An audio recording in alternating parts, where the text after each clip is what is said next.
Fable, the reboot, remaster, reboot? That's a very good question.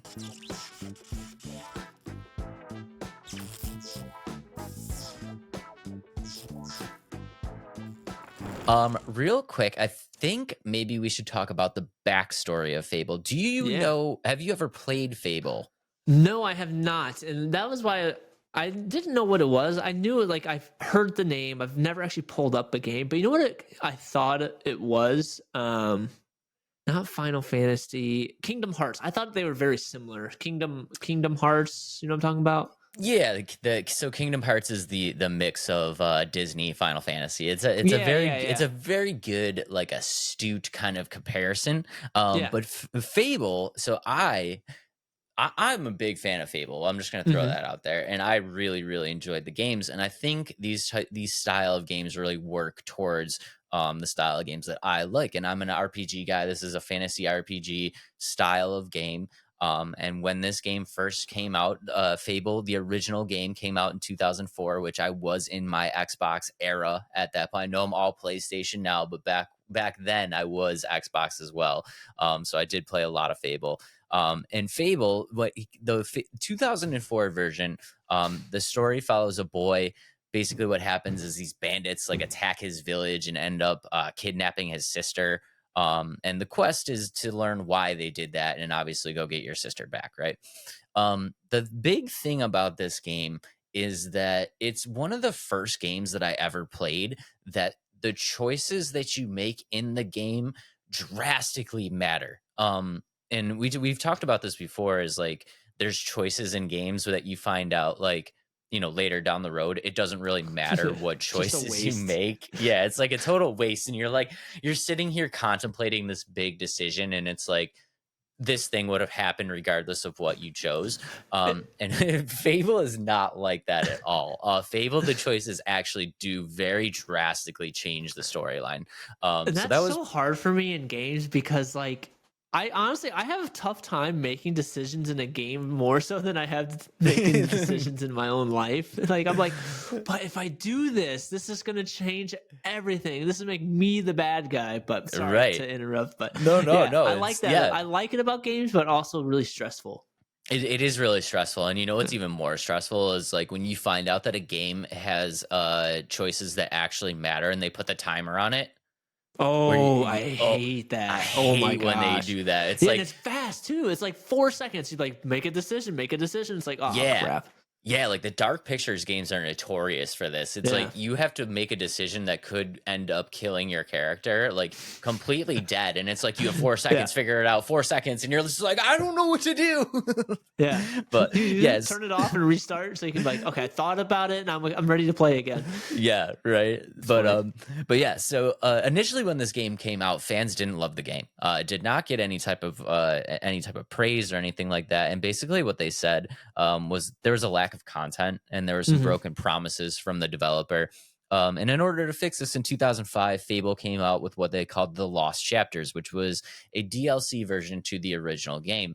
And basically what happened is it included all the things that the devs said that they were going to kind of... The devs made good on the things that they said that they were going to include in the game. And as soon as this DLC came out, like the Fable fandom kind of erupted. Like this was the game that everybody wanted, right?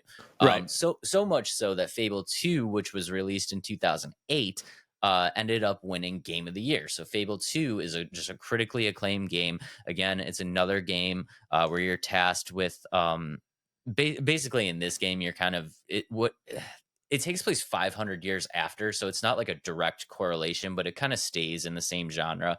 And basically what you're doing is you're tasked with stopping this former ruler gone mad from taking over the world. So a very, very cliche kind of fantasy tale, but it's still another great game.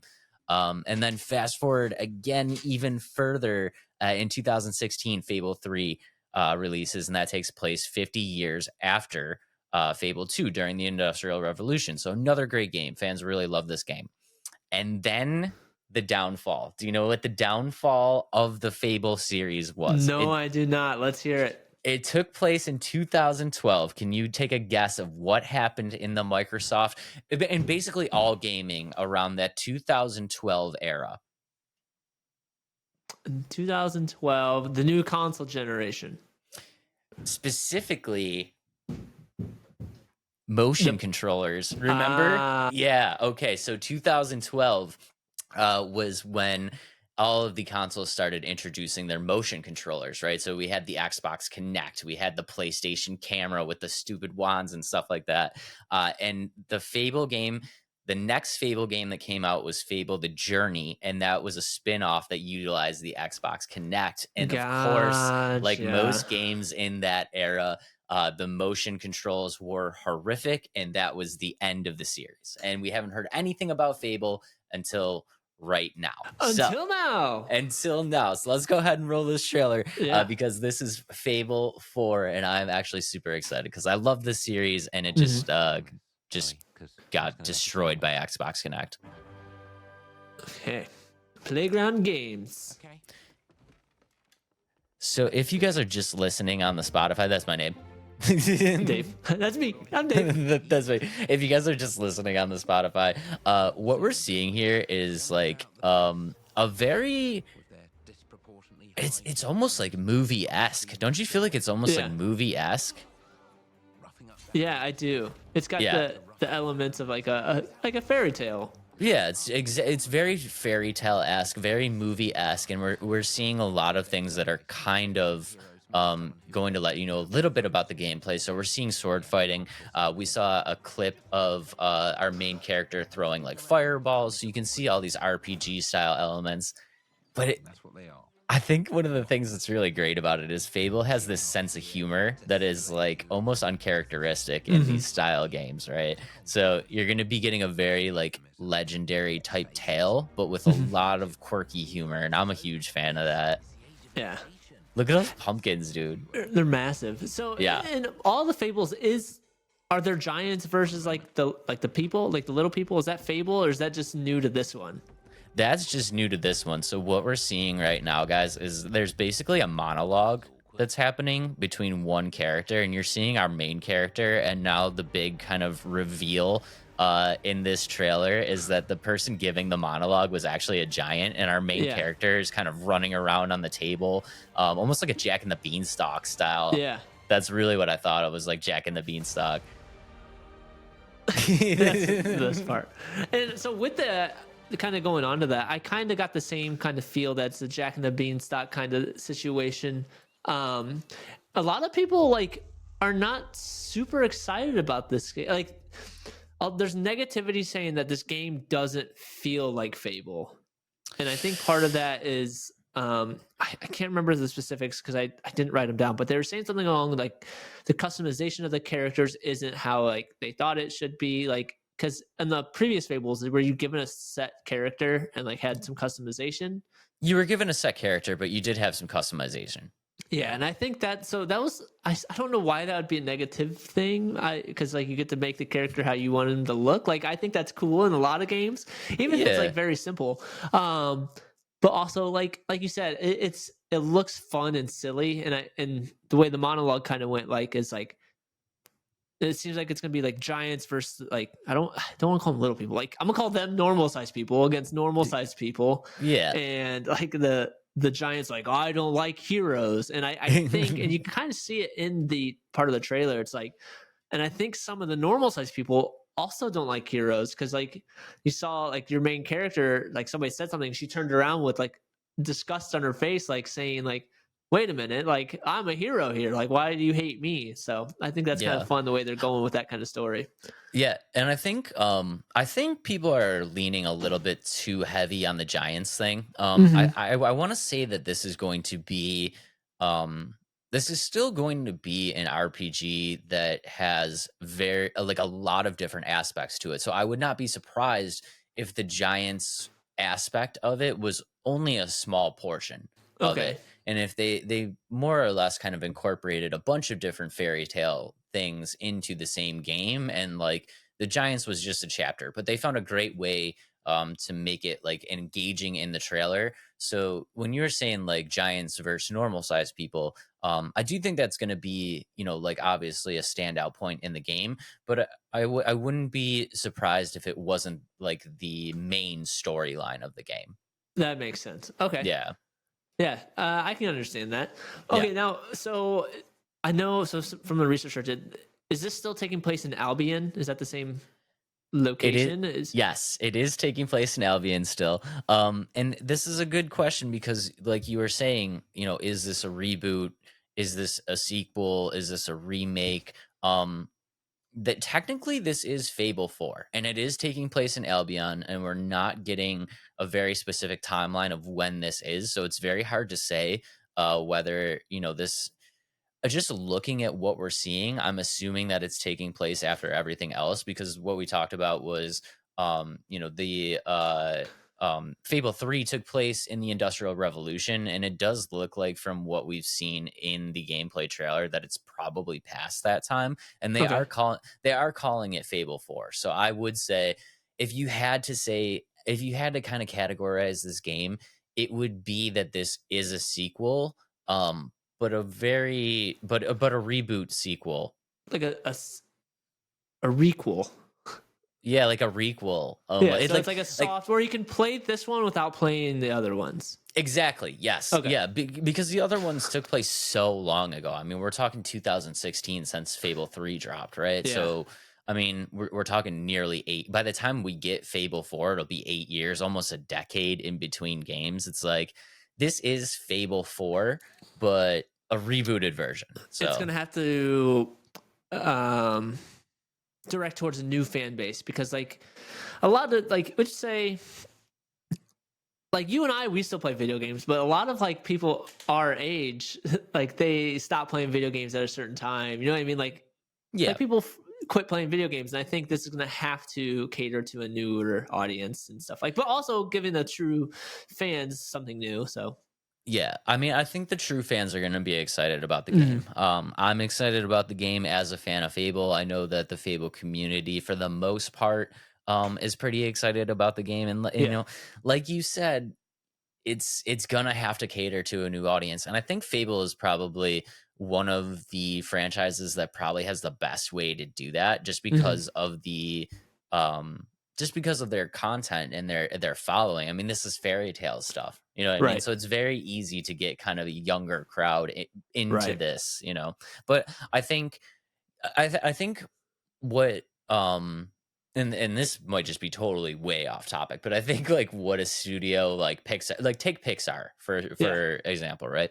They make movies for children, but Yep. they have enough of the content in the movies that adults watch them and like Yeah. them. You know what I mean? And I Yeah. think that's exactly what Fable does is they take like maybe a childish type subject, but make it mature enough for an older audience while still catering to a younger audience. So it's like something that everybody can enjoy. Okay. I like that. Yeah. Yeah, I can understand that. And now what's some of the negativity? You think it's just being nitpicky? Do you think that's what kind of some of this negativity is? I think it's being nitpicky. I think also there's a little bit of a kind of worry here Mm. just because it is being developed by Playground Games. You know what Playground is best known for? As soon as you say it, I'm like, oh, duh. Forza.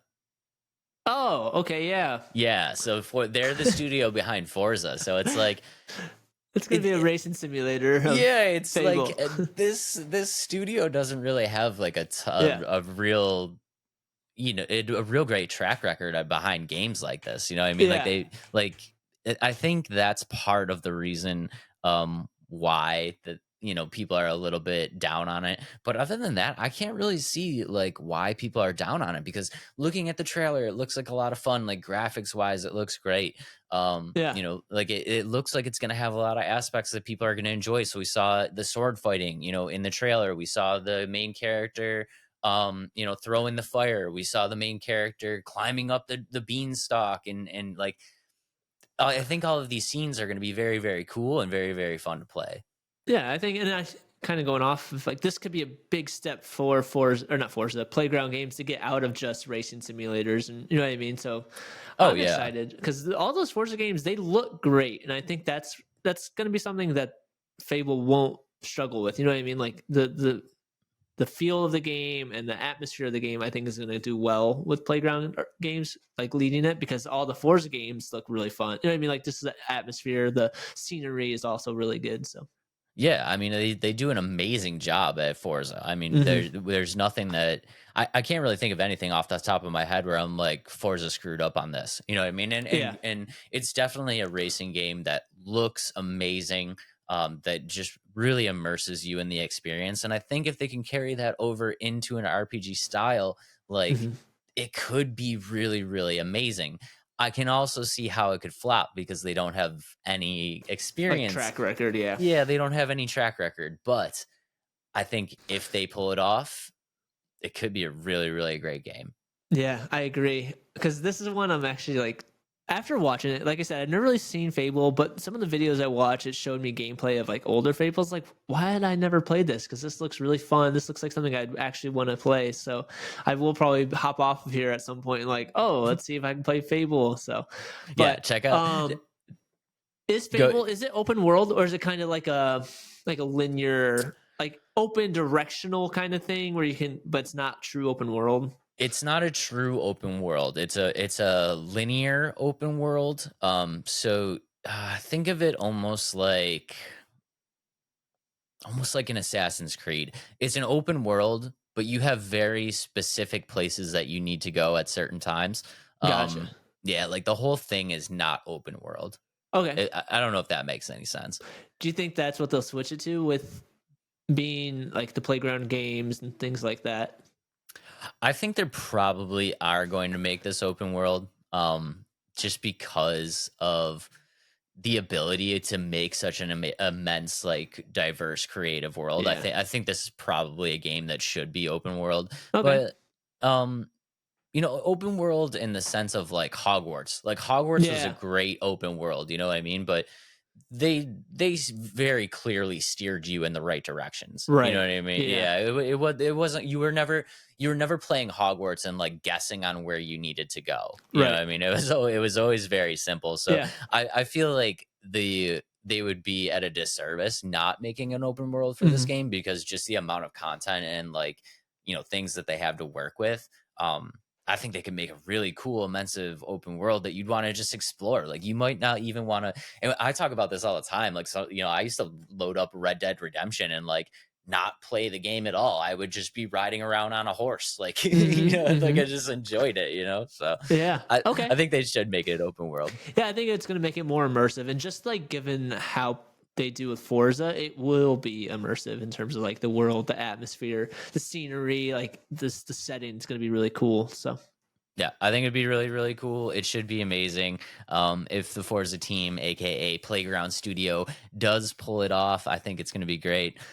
It is, again, real quick, it is technically Fable 4. And what they kind of said here is that they're aiming to build on the legacy left behind by Lionshead Studios, which created the original trilogy. mhm. So I do think they're going to hold strong with the franchise.